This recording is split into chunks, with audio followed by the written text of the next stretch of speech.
time to talk about new books. Hello, fellow book nerds. This is Gabby, and today we're talking about new releases for May and June. So, if you're new here, usually I take 5 new releases I'm excited about for one month, 5 for the other, and we talk about it. But you know what, May? Too many to even speak about. So many new releases. So if there's slightly more for May, forgive me. But there is a lot to get through, so let's just kick it off. As per usual, according to the release date, so let's do May 1st. So first book I'm excited about is called Warrior Girl Unearthed by Angeline Boulley. So this one's coming out on 2nd of May, and it's a YA fantasy thriller. And it's by the author of Firekeeper's Daughter, which is a book I really loved. I thought it was an amazing book, really well written. And I'm so excited that the author come up soon with something new, because I think her last book took like 10 years to write. So I'm glad this one was a bit speedier so that I can enjoy this wonderful author's work. But let's get into the synopsis. Perry Firekeeper Birch was ready for her summer of slack, but instead, after a fender bender that was entirely not her fault, she stuck working to pay back her auntie Donis for repairs to the Jeep. Thankfully, she has the other outcasts of the summer program, Team Misfit Toys, and even her twin sister Pauline. Together, they ace obstacle course, plan vigils for missing women in the community, and make sure summer doesn't feel so lost after all. But when she attends a meeting at a local university, Perry learns about the Warrior Girl, an ancestor whose bones and knife are stored in the museum archives, and everything changes. Perry has to return Warrior Girl to her tribe. Determined to help, she learns all she can about NAGPRA, the federal law that allows tribes to request the return of ancestral remains and sacred items. The university has been using legal loopholes to hold on to Warrior Girl and 12 other Anishinaabe ancestors' remains, and Perry and the Misfits won't let it go any further. So this is a YA fantasy thriller, so I'm not actually sure what the fantasy bit is about, but maybe we need the ghost of the Warrior Girl? I don't know, but the author is Native American, and the first story was quite heavily focused around being Native American, and it sounds like this one will as well, so I'm very excited. The first one was a win, so I'm excited for what the second book has in store. Next up, I'm excited about The Ferryman by Justin Cronin. So this one's coming out on 2nd of May, and it's an adult sci-fi thriller. And this is the synopsis. Founded by the mysterious genius known as the Designer, the archipelago of Prospera lies hidden from the horrors of a deteriorating outside world. In this island paradise, Prospera's lucky citizens enjoy long, fulfilling lives until the monitors embedded in their forearms, meant to measure their physical health and psychological well-being, fall below 10%. Then they retire themselves, embarking on a ferry ride to the island known as the Nursery, where their failing bodies are renewed, their memories are wiped clean, and they are readied to restart life afresh. Proctor Bennett, of the Department of Social Contracts, has a satisfying career as a ferryman, gently shepherding people through their retirement process, and, when necessary, enforcing it. But all is not well with Proctor. For one thing, he's been dreaming, which is supposed to be impossible in Prospera. For another, his monitor percentage has begun to drop alarmingly fast. And then comes the day he is summoned to retire his own father, who gives him a disturbing encrypting message before being wrestled onto the ferry. So I just thought that sounded super fascinating. I love adult sci-fi. I love adult sci-fi that's so existential and talks about memories and talks about who we are as people, and it's almost like a dystopian / utopian thing. I love that, so I thought that sounded just absolutely fascinating, and I definitely want to pick it up. Next up is a book called Chain Gang All Stars by Nana Kwame Adjei-Brenyah. So this one's coming out on 2nd of May as well, and it's an adult sci-fi dystopia. I've got a type. It's by a Native American author as well. So this is the synopsis. Loretta Turwar and Hamara Hurricane Stacker are the stars of Chain Gang All Stars, the cornerstone of CAPE, or Criminal Actual Penal Entertainment, a highly popular, highly controversial, profit-raising program in America's increasingly dominant private prison industry. It's the return of the gladiators, and prisoners are competing for the ultimate prize, their freedom. In CAPE, prisoners travel as links in chain gangs, competing in death matches for packed arenas with righteous protesters at the gates. Turwar and Stax, both teammates and lovers, are the fan favorites. And if all goes well, Turwar will be free in just a few matches, a fact she carries as heavily as her lethal hammer. As she prepares to leave her fellow links, she considers how she might help preserve her humanity, in defiance of these so-called games. But Cape's corporate owners will stop at nothing to protect their status quo, and the obstacle they lay in the Turwar's path have devastating consequences. So that all sounds very interesting, and the pitch is kaleidoscopic, excoriating look at the American prison system's unholy alliance of systemic racism, unchecked capitalism, and mass incineration, and a clear-eye reckoning with what freedom in this country really means. So that all sounds very fascinating. I'm really interested in learning more about the prison system in America. I mean, I know this is a fiction book and it's a dystopia, but I think it'll be still quite a frank look at the situation overall. Like I've read some books and watched some videos about the American system, and I think that American prison system, and I think it's a fascinating topic. So to hear that there's a dystopian about it was fascinating. So I'm super excited. The cover looks so cool, and I'm very, very ready for this one. Next one on the list is Court of the Undying Seasons by A.M. Strickland. So this one's coming out on 16th of May, and it's a YA LGBT paranormal. And this is by the author of In the Ravenous Dark, which is a book I really liked. It's a standalone. I think this might be a series actually, but that book was a standalone. So I thought, I could have not put it on this list because I'm excited, because I like the other book. And I think this also has vampires, but let's find out together. When 19-year-old Finn volunteers to take her secret love's place in the village's finding, she is terrified.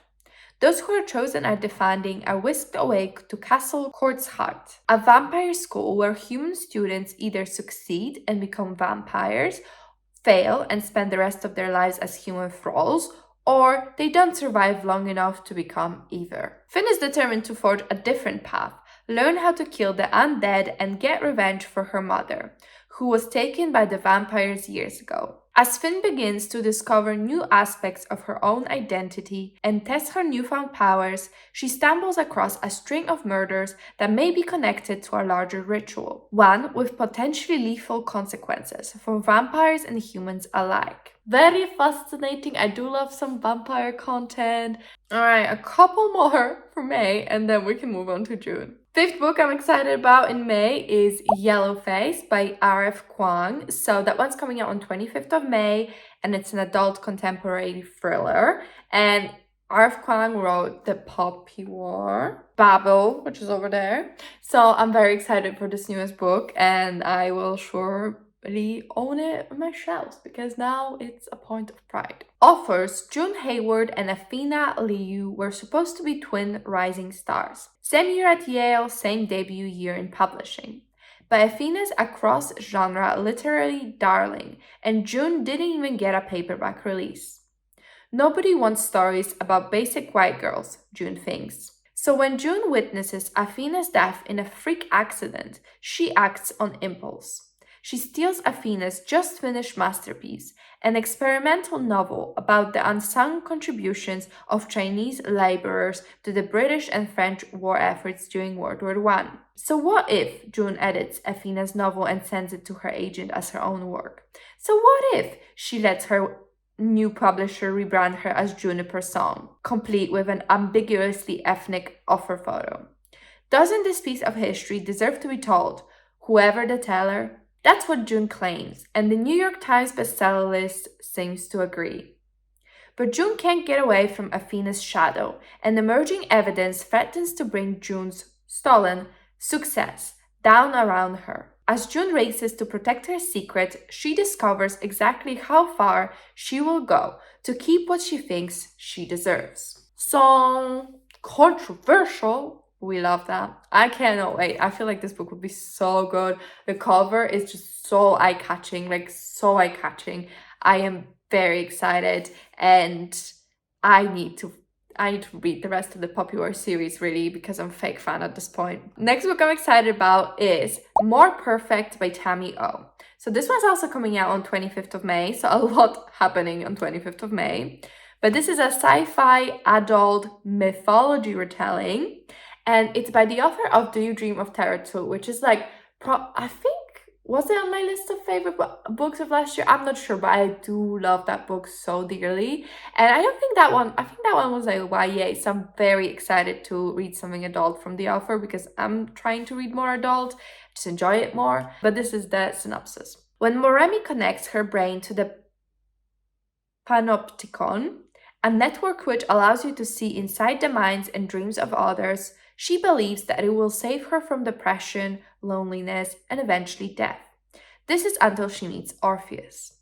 Orpheus was brought up in isolation by Neo-Luddite father. He was raised to question everything, including the government who planned to make the connection procedure compulsory. They promised that connecting everyone to the Panopticon will end human suffering and usher in more perfect world. But when Orpheus and Moremi uncover the dark side of the technology, they find themselves on opposite sides of a radical divide between those who believe that the Panopticon will save humanity and those who will stop at nothing to destroy it. Very dramatic, we love it. Deep as the Sky, Red as the Sea by Rita Chang-Eppig. So this one's coming out on the 30th of May. It's an adult historical fantasy and the cover had me gagging, but apparently it's for readers of Outlawed, Piranesi, The Night Tiger, and I've read none of those. But it's a riveting, roaring adventure about a legendary Chinese pirate queen. When Shek Yeung sees a Portuguese sailor slay her husband, a feared pirate, she knows she must act swiftly or die. Instead of mourning, Shek Yeung launches a new plan, immediately marrying her husband's second-in-command and agreeing to bear him a son and heir in order to retain power over her half of the fleet. But as Shek Yeung vies for control over the army she knows she was born to lead, larger threats loom. The Chinese emperor has charged a brutal, crafty nobleman with ridding the South China Seas of pirates, and the Europeans, tired of losing ships, men, and money to Shek Yeung's alliance, have new plans for the area. Even worse, Shek Yeung's cutthroat retributions create problems all on their own. As Shek Yeung navigates new motherhood and the crisis of leadership, she must decide how long she is willing to fight and at what price, or risk losing her fleet, her new family, and even her life. Drama, drama. Alright, last book for May is Witch King by Martha Wells. So that one is coming out on 30th of May and it's an adult high fantasy and it's by the author of Murderbot Chronicles, which I have read the first book and thought was really good. And I've got an arc for that one. Fame, I know. So I cannot wait to bring the review to you, but this is the synopsis. After being murdered, his consciousness dormant and unaware of the passing of time while confined in an elaborate water trap, Kai wakes to find a lesser mage attempting to harness Kai's magic to his own advantage. That was never going to go well. But why was Kai imprisoned in the first place? What has changed in the world since his assassination? And why does the Rising World Coalition appear to be growing in influence? Kai will need to pull his allies close and draw on all his pain magic if he is to answer even the least of these questions. He's not going to like the answers. That's interesting because the main character is not even on the cover. It's someone else. Oh, I thought it was a girl on the cover. It's a guy. Fair enough. Fair enough. All right, let's get into June. June. Okay, there's only 5 books, so this shouldn't be as long. But the first one is actually an anthology. So this one's called The Grimoire of Grave Fates, and it's coming out on 6th of June. and it's a YA mystery thriller anthology. And what really appealed to me about this one is that although it's an anthology, it's one continuous story and one continuous mystery. So there's a lot of contributors, but some that I've heard of are Darcy Little Badger, Hafsa Faisal, Kat Chow. But this is kind of how they're pitching it, right? Crack open your spellbook and enter the world of the illustrious Galileo Academy for the extraordinary. There's been a murder on campus, and it's up to the students of Galileo to solve it. Follow 18 authors and 18 students as they puzzle out the clues and find the guilty party. I mean, this just fills me with happiness. Like, it says, taught from more than a dozen alternating perspectives, Grimoire of Grey Fates follows Galileo's best and brightest young magicians as they race to discover the truth behind Dropdwarf's mysterious death. Each one of them is confident that they only have the skills needed to unravel the web of secrets hidden within Galileo's hull. But they're about to discover that even for straight A students, magic doesn't always play by the rules.